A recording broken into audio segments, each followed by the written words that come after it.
ஆக்சுவலா இந்த கருப்பு சட்டம்ன்னு முதலமைச்சர் சொன்னதற்கு காரணம் என்ன தெரியுமா?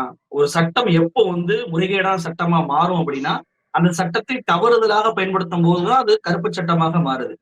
தவறுதலாக அந்த ஏஜென்சி ஒரு விஷயத்தை அந்த அதிகாரத்தை பயன்படுத்தும்போது தான் அது கருப்பு சட்டமாக அது பார்க்கப்படுது. இப்ப எப்படி இந்த விஷயத்துல இந்த சட்டத்த 130வது அந்த அரசியலமைப்பு சட்ட அந்த மாறுதலை செய்த அந்த சட்டத்தை ஏன் நம்ம கருப்பு சட்டம் சொல்றோம் அப்படின்னா, இவங்க கொண்டு வந்திருக்கிறாங்கல்ல.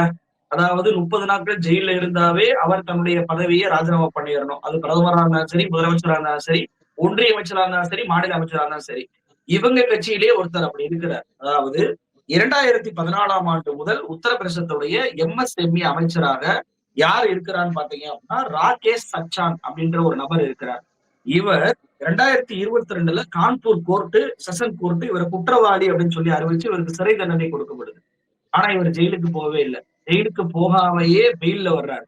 இன்ன வரைக்கும் அவர் உத்தரப்பிரதேசத்துடைய எம்எஸ்எம்இ மினிஸ்டராகவே தொடருகிறார். நான் என்ன கேட்கிறேன் அப்படின்னா, இந்த சட்டத்தை இன்னைக்கு கொண்டு வந்துட்டீங்கல்ல. கொண்டு வந்த பிறகு ஒரு முதல் அங்கீகாரமாக பாருங்க எங்க கட்சியை சேர்ந்த உத்தரப்பிரதேசத்துடைய எம்எஸ்எம்இ மினிஸ்டர் அவரே நாங்க ராஜினாமா பண்ண வச்சுட்டோம். அவர் அந்த குற்றவாளியாக அறிவிக்கப்பட்டு விட்டார். அதாவது குற்றம் சாட்டப்பட்டு கன்விக்ஷன் நடப்பதற்கு முன்னாடியே பதவியை பறிக்கணும். இதான் கொண்டு வந்த சட்டம்.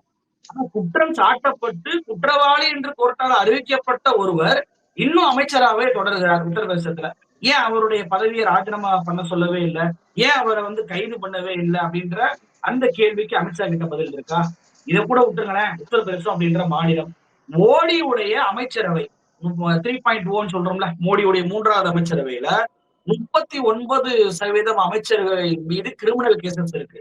அதாவது மொத்தம் இருக்கக்கூடிய 71 அமைச்சர்கள்ல 28 அமைச்சர்கள் மீது கிரிமினல் கேஸ், இதுல 19 பேர் மேல சீரியஸ் அஃபென்சஸ் இருக்கு. பெண்களுக்கு எதிரான குற்றங்கள் செஞ்சாங்க அப்படின்ற பேர்ல.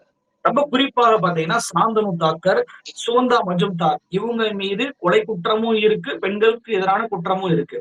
அதே போல சுரேஷ் கோபி, பண்டி சஞ்சய் குமார், ஜூரல் ஓரம் இவர்கள் மீதும் பெண்களுக்கு எதிரான குற்றம் செஞ்சது இருக்கு. இவங்க அத்தனை பேருக்கும் தண்டனை கொடுத்தா கண்டிப்பாக 5 வருஷத்துக்கு மேலதான் தண்டனை கொடுப்பாங்க.